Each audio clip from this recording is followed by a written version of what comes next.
So I call this putting on the Robin Cook hat, and thinking about how bad things could happen to patients in a hospital or with medical devices. That's what Robin Cook does in his novels and does it well.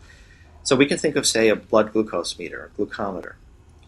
Well, it is theoretically possible, but probably very unlikely, that someone could directly affect the electronics of the glucometer to produce an incorrect reading.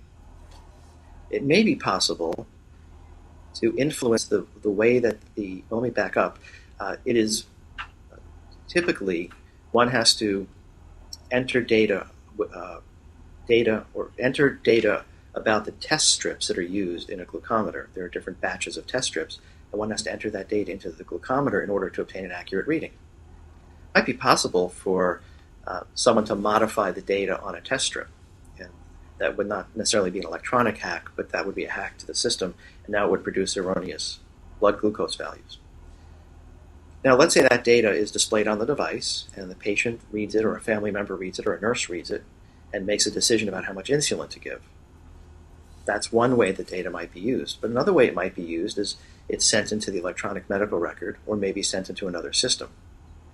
Or we are starting to see, for several years, people are working on closed-loop control systems that could automatically measure blood glucose and adjust insulin infusion.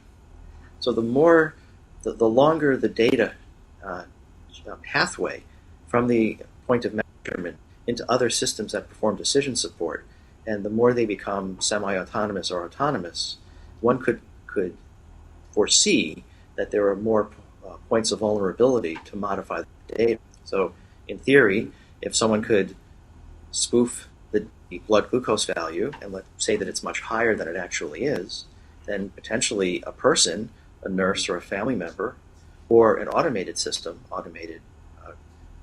artificial pancreas, for example, could overdose the patient on insulin. So you have to think through these different scenarios and then think about the points of vulnerability. And as with security in general, all the vulnerabilities are not necessarily electronic, although for the purpose of this discussion, we're focusing on that.